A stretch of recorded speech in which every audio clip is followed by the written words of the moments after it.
What's the word, y'all?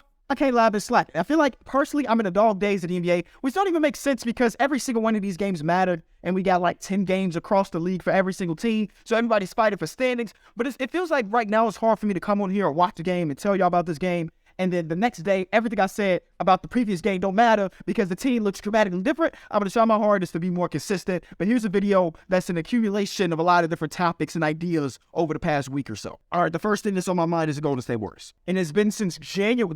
Well, let me see my date. It is March 18th as of today, and it just lost to the Grizzlies. The last game that they won on the road was January 30th. January 30th was the last time they won a game on the road. That is a mind-blowing statistic for any team, but specifically for a team that is trying to win a championship, specifically for a team that just won the championship last year. If you told me a team was on an 11-game losing streak on the road, it would make sense for some teams, like the Houston Rockets, trying to get Victor Wembanyama. It would make sense for the San Antonio Spurs. It would make sense for the Detroit Pistons. Nope, this is the Warriors. And after their loss today against the Memphis Grizzlies, they are now the worst road team in all of basketball. The worst road team in the entire association. It blows my mind. They are 29-7 at the crib, and they're 7-29 any places not the Chase Center. This is the team that is trying to win a championship. How can it be that they just can't win a road game? Now, the entirety of the NBA right now is struggling at the road. Even the best team in the league, or the best team in the conference, the Denver Nuggets, are a sub-500 team on the road. The only team, shout out to these boys, the only team that's a good road team out west is the Kings. They're 9 games over 500 there, but no team is 7-29. The Spurs, they 7-29 on the road, y'all.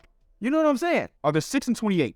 Percentage-wise, who's worse? It don't matter. If I gotta do some mathematics to figure out if you're worse than the Spurs, then you're worse than the Spurs. Just off rip. And I keep getting tweets, and I don't even know if these from Warriors fans or just people that care about my opinion. Thank you for that, by the way. Asking me, why can't the Warriors win on the road? And the answer to that is, I literally do not know. I've watched every single one of their games in the past 2 weeks, I want to say. And there's a combination of a lot of different things, but they're not like, it doesn't make sense for them to only come into play on the road.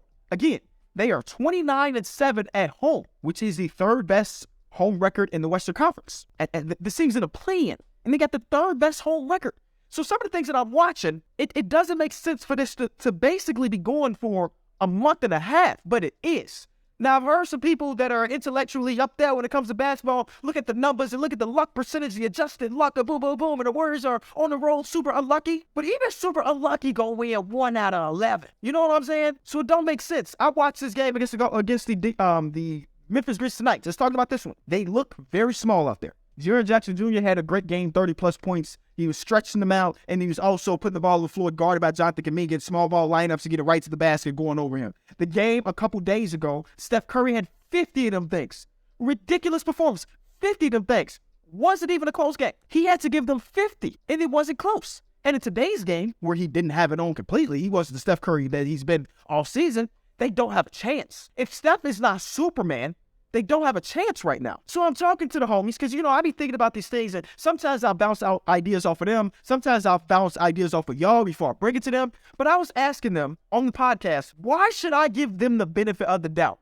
Other than the fact that they just won last year. What about this team has redeeming factors enough for me to believe that they're a legit title contender? And I asked them, am I wild for thinking that? Am I wild even to have this conversation with myself? Because remember, this is Steph Curry, Klay Thompson, Draymond Green, and throughout the history of them playing together, as long as they've been healthy, they've been a contending type team. Again, they're elite at home, but there's not a lot of redeemable things while I'm looking at them versus some of the other teams that they're going to have to match up against. And I'm not even just talking about out west. Hypothetically, if they make it out of the west again, they still got one of the juggernauts out east that they got to beat in the 7-game series again. So why should I believe this team that is tied or close to the worst road team in basketball can get it done in the playoffs? Because you're asking them, no matter what, right now they're the 7th seed, and the idea of them getting up to the 4th seed to get home court advantage, at least in the first round, don't seem likely. It is just 3 games. But you got to win on the road to make up those 3 games, you know what I'm saying? So regardless, if they make the playoffs, because it's not even a guarantee at this point, we're asking them to at least win 1 game on the road and basically be perfect in the home games that they get every series. That is a lot to do, and even if they are Steph Curry, Draymond, Klay Thompson, one of the greatest trios we've seen ever, this is a lot. It just objectively is. And they don't want to be in the play-in, y'all. They were in the play-in 2 years ago, and they were the higher seed, and lost 2 games and missed it completely. So being in the play-in for everybody, it's like, oh, we don't want to do that. But for the Warriors, not so much. Now, you can say if you're Warriors for, hey, right now we're the 7th seed to play in, and that means we're going to be in the Chase Center. Right now with money at the Chase. But still, you don't want to be in this position. If they do win that first game, let's say they stay in the play-in, they win that first game, I mean, they're going to be on the road. Everybody's talking about get the Kings in the playoffs. Get the Kings in the playoffs. Everything going to be good.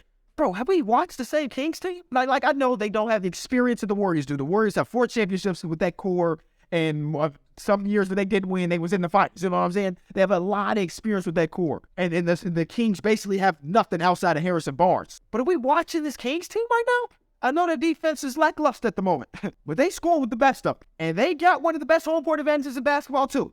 So like I don't know how I can put the Warriors personally.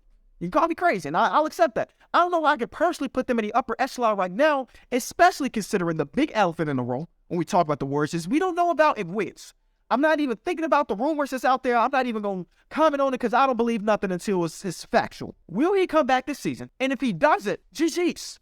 If he does, I mean, we just saw a whole playoff run last season where he was the second best player on the team, so he matters that much. But if he's not hooping no more, I just can't look at them and say, oh yeah, we should write them in as a title contender because I'm watching this team every night and I'm not seeing it, y'all. I'm just not seeing it. They're a 500 team at the moment. They're a 500 team. And again, majority of teams in basketball are about 500 right now, feels like. But like, I don't know, man. You let me know what you think about the Warriors. Am I tripping with that idea? I don't know. Next thing I want to talk about is Lonzo Ball. Give me a couple seconds to talk about my Bulls, who are now 1.5 games above the Indiana Pacers for the 10th spot in the play-in, fighting for the spot to lose to the Milwaukee Bucks in the playoffs again. The Lonzo Ball stuff just makes me extremely sad, man. And I'm not just saying that from the perspective as a Bulls fan. I'm saying that as a NBA lover. Because if you watch Lonzo Ball in the last season, you saw that he was taking on strides again. He wasn't going to be, who they call him, Jason Kidd 2.0, or what did Korzimba call Lonzo Ball? I got to go look it up. Why can't I find the video? Oh, Steph Curry with a 40-inch vertical. That's what he called him. Hey, that video banged though. 2.5 million views. Do you think, Korzimba?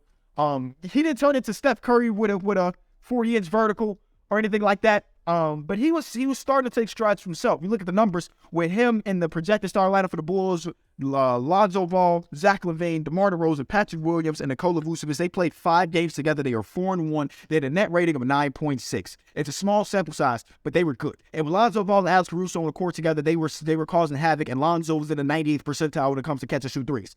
Like, a lot of things were going right for Lonzo Ball, and unfortunately, he has his injury, and now he's going in for his 3rd surgery, and his career is in jeopardy. It is just overall a sad, sad-ass story. And I'm going to say this right here, of course, I'm wishing him nothing but a healthy recovery.